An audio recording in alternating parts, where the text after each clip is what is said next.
Você sabia que alguns museus de cera ao redor do mundo escondem histórias que jamais aparecem nos guias oficiais? E que a ideia de estátuas realistas demais pode ter uma origem muito mais sombria do que o entretenimento? Essa história começa muito antes de Hollywood, quando os primeiros museus de cera surgiram na Europa, no final do século XIX. Naquela época, a cera não era vista apenas como material artístico.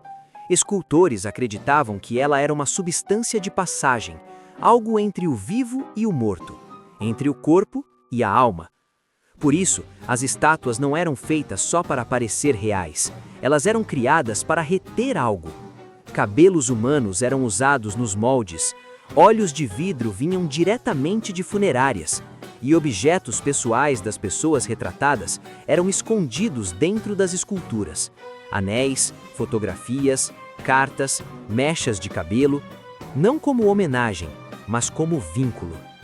Existem relatos antigos, nunca oficialmente reconhecidos, de que após o fechamento ao público, alguns escultores realizavam rituais silenciosos. As luzes eram apagadas, velas eram acesas e nomes eram sussurrados diante das estátuas, como se estivessem sendo apresentadas a algo invisível. Com o passar dos anos, esses museus se tornaram atrações turísticas.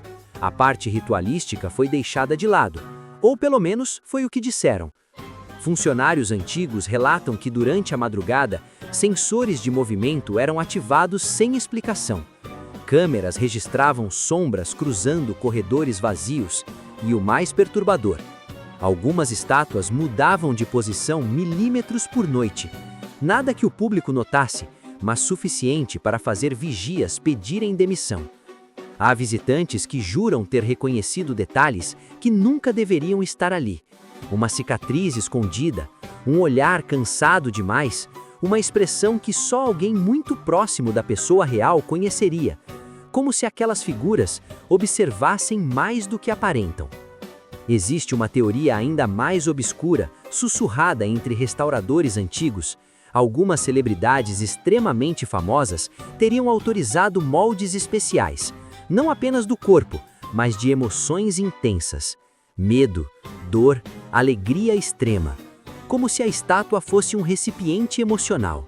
E então surge o boato mais assustador de todos, um espaço que não aparece em mapas públicos, conhecido apenas como o Salão Silencioso, um local reservado para estátuas que nunca foram expostas, figuras que nunca sorriram, nunca piscaram, nunca foram vistas por multidões, porque, segundo dizem, algumas presenças não gostam de ser observadas.